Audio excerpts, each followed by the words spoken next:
हीराबेन मोदी की कहानी और उनकी अनोखी सीख। प्रधानमंत्री मोदी ने अपनी मां को श्रद्धांजलि देते हुए कहा, शानदार शताब्दी का ईश्वर चरणों में विराम। मां में मैंने हमेशा उस त्रिमूर्ति की अनुभूति की है जिसमें एक तपस्वी की यात्रा, निष्काम कर्मयोगी का प्रतीक और मूल्यों के प्रति प्रतिबद्ध जीवन समाहित रहा है। मैं जब उनसे 100वें जन्मदिन पर मिला तो उन्होंने एक बात कही थी जो हमेशा याद रहती है कि काम करो बुद्धि से और जीवन जियो शुद्धि से।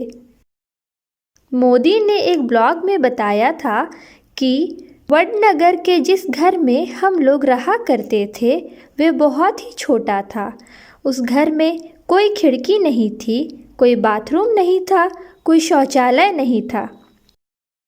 कुल मिलाकर मिट्टी की दीवारें, खपरेल की छत से बना वो 1-1.5 कमरे का ढांचा ही हमारा घर था। उसी में माँ, पिताजी, हम सब भाई बहन रहा करते थे। मोदी ने एक व्लॉग में बताया था कि हमारे छोटे से घर में माँ को खाना बनाने में कुछ, इसलिए पिताजी ने घर में बांस की फट्टी और लकड़ी के पटरों की मदद से एक मचान जैसी बनवा दी थी। वही मचान हमारे घर की रसोई थी। माँ उस पर चढ़कर खाना बनाया करती थी और हम लोग उसी पर बैठकर खाना खाया करते थे। सामान्य रूप से जहाँ अभाव रहता है वहाँ तनाव भी रहता है। मेरे माता पिता की विशेषता रही है कि अभाव के बीच भी उन्होंने घर में कभी तनाव को हावी नहीं होने दिया। दोनों ने अपनी अपनी जिम्मेदारियां साझा की हुई थी। उनकी माँ समय की उतनी ही पाबंद थी। उन्हें भी सुबह 4 बजे उठने की आदत थी। सुबह सुबह ही वो बहुत सारे काम निपटा लिया करती थी। गेहूँ पीसना हो, बाजरा पीसना हो, चावल या दाल बीनना हो, सारे काम वो खुद करती थी। काम करते हुए माँ अपने कुछ पसंदीदा भजन या प्रभातियाँ गुनगुनाती रहती थी। नरसिंह मेहता जी का एक प्रसिद्ध भजन है, जय कंबल झंडी जाने वाला स्वामी आमरो जागशे, वो उन्हें बहुत पसंद है। एक लोरी भी है, शिवाजी नु हाल रडो, माँ ये भी बहुत गुनगुनाती थी। घर चलाने के लिए 2-4 पैसे ज़्यादा मिल जाए, इसके लिए माँ दूसरों के घर बर्तन भी मांजा करती थी। समय निकालकर चरखा भी चलाया करती थी क्योंकि उससे कुछ पैसे जुट जाते थे। कपास के छिलके से रुई निकालने का काम, रुई से धागे बनाने का काम, ये सब कुछ माँ खुद ही करती थी।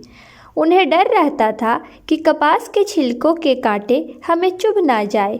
अपने काम के लिए किसी दूसरे पर निर्भर रहना, अपना काम किसी दूसरों से करवाना उन्हें कभी पसंद नहीं आया।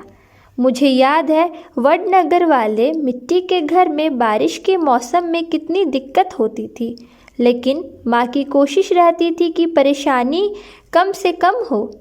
इसलिए जून के महीने में कड़ी धूप में माँ घर की छत की खपरेल को ठीक करने के लिए ऊपर चढ़ जाया करती थी। वे अपनी तरफ से तो कोशिश करती ही थी, लेकिन हमारा घर इतना पुराना हो गया था कि उसकी छत तेज़ बारिश सह नहीं पाती थी। बारिश में हमारे घर में कभी पानी यहाँ टपकता था, कभी वहाँ से। पूरे घर में पानी ना भर जाए, घर की दीवारों को नुकसान ना पहुँचे, इसलिए माँ ज़मीन पर बर्तन रख दिया करती थी। छत से टपकता हुआ पानी उसमें इकट्ठा होता रहता था। उन पलों में भी मैंने माँ को कभी परेशान नहीं देखा, खुद को कोसते नहीं देखा। आप ये जानकर हैरान रह जाएंगे कि बाद में उसी पानी को माँ घर के काम के लिए अगले 2-3 दिन तक इस्तेमाल करती थी। जल संरक्षण का इससे अच्छा उदाहरण क्या हो सकता है? पीएम मोदी की माँ को घर सजाने का, घर को सुंदर बनाने का भी शौक था। घर सुंदर दिखे, साफ दिखे, इसके लिए वो दिन भर लगी रहती थी। वो घर के भीतर ही ज़मीन को गोबर से लीपती थी। आप लोगों को पता होगा कि जब उपले या गोबर के कड़े में आग लगाए तो कई बार शुरू में बहुत धुआं होता है। माँ तो बिना खिड़की वाले उस घर में उपले पर ही खाना बनाती थी। धुआं निकल नहीं पाता था, इसलिए घर के भीतर की दीवारें बहुत जल्दी काली हो जाया करती थी। हर कुछ हफ्तों में माँ उन दीवारों की भी पुताई कर दिया करती थी। इससे घर में एक नयापन सा आ जाता था। माँ मिट्टी की बहुत सुंदर कटोरियाँ बनाकर भी उन्हें सजाया करती थी। पुरानी चीज़ों को रिसाइकल करने की हम भारतीयों में जो आदत है, माँ उसकी भी चैम्पियन रही है। पीएम मोदी की माँ साफ सफाई को लेकर वो कितनी सतर्क रहती थी। जब भी मोदी दिल्ली से गांधीनगर जाते थे तो माँ उनको अपने हाथ से मिठाई ज़रूर खिलाती थी। और जैसे एक माँ किसी छोटे बच्चे को कुछ खिलाकर उसका मुंह पोंछती है, वैसे ही मेरी माँ आज भी मुझे कुछ खिलाने के बाद किसी रुमाल से मेरा मुंह ज़रूर पोंछती है।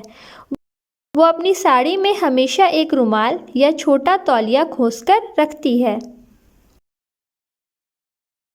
पिताजी अपनी चाय की दुकान से जो मलाई लाते थे, उससे बड़ा अच्छा घी बनाती थी। और घी पर सिर्फ हम लोगों का ही अधिकार हो ऐसा नहीं था, घी पर हमारे मोहल्ले की गायों का भी अधिकार था। माँ हर रोज़ नियम से गौ माता को रोटी खिलाती थी, लेकिन सूखी रोटी नहीं, हमेशा उस पर घी लगा ही देती थी। माँ ये सिर्फ एक शब्द नहीं है, जीवन की ये वो भावना होती जिसमें स्नेह, धैर्य, विश्वास कितना कुछ समाया होता है। दुनिया का कोई भी कोना हो, कोई भी देश हो, हर संतान के मन में सबसे अनमोल स्नेह माँ के लिए होता है। माँ सिर्फ हमारा शरीर ही नहीं गढ़ती, बल्कि हमारा मन, हमारा व्यक्तित्व, हमारा आत्मविश्वास भी गढ़ती है। और अपनी संतान के लिए ऐसा करते हुए वो खुद को खपा देती है, खुद को भुला देती है। पीएम मोदी की मां का जन्म मेहसारना जिले के विसनगर में हुआ था। वडनगर से यह बहुत दूर नहीं है। उनकी मां को नानी का प्यार नसीब नहीं हुआ था। 1 शताब्दी पहले आई वैश्विक महामारी का प्रभाव तब बहुत वर्षों तक रहा था। उसी महामारी में मेरी नानी को भी मेरी माँ से छीन लिया था। माँ तब कुछ ही दिनों की रही होगी। उन्हें मेरी नानी का चेहरा, उनकी गोद कुछ भी याद नहीं है। आप सोचिए, मेरी माँ का बचपन माँ के बिना ही बीता। वो अपनी माँ से ज़िद नहीं कर पाई, उनके आंचल में सिर नहीं छिपा पाई। माँ को अक्षर ज्ञान भी नसीब नहीं हुआ। उन्होंने स्कूल का दरवाज़ा नहीं देखा। उन्होंने देखा तो सिर्फ गरीबी और घर में हर तरफ अभाव। आपको ये कहानी कैसी लगी? कहानी को लाइक करिए और चैनल को सब्सक्राइब कर लीजिए।